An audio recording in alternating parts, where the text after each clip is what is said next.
गांव के बाहर एक घना जंगल था जहां एक साधु महाराज तपस्या करते थे।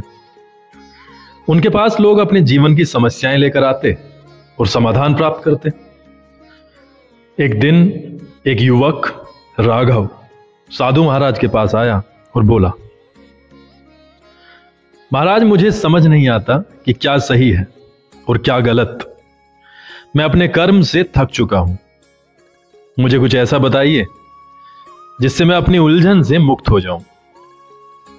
साधु महाराज मुस्कुराए और बोले, ठीक है, मैं तुम्हें एक कहानी सुनाता हूं। एक बार की बात है, एक राजा था जो धर्म और न्याय में विश्वास करता था। एक दिन उसे खबर मिली कि उसके राज्य में एक व्यापारी धोखाधड़ी कर रहा है।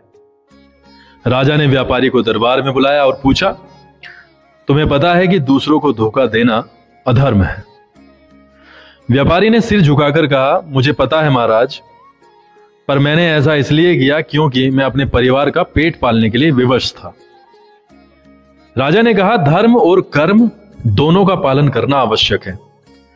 यदि तुमने अपने धर्म का पालन किया होता तो तुम्हें यह पाप करने की आवश्यकता ही नहीं पड़ती। व्यापारी ने क्षमा मांगी और अपने धर्म के मार्ग पर लौटने का वादा किया। उसने अपने व्यवसाय को ईमानदारी और कड़ी मेहनत से आगे बढ़ाया। धीरे धीरे वह फिर से संपन्न हो गया और उसका परिवार भी सुखी रहा।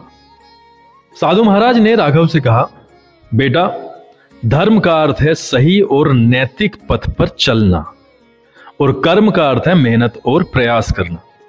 अगर तुम अपना धर्म और कर्म नहीं छोड़ते तो जीवन में कोई भी समस्या तुम्हें डिगा नहीं सकती। राघव को अपनी समस्या का समाधान मिल गया था। उसने अपने जीवन में धर्म और कर्म का महत्व समझा और मन लगाकर अपने कार्यों को आगे बढ़ाने का निश्चय किया। निष्कर्ष इस कहानी का यह है, अपना धर्म न छोड़ें, अपना कर्म न छोड़ें। यह संदेश हमें सिखाता है कि जीवन की चुनौतियों का सामना धर्म और कर्म के साथ करना ही सफलता की कुंजी है।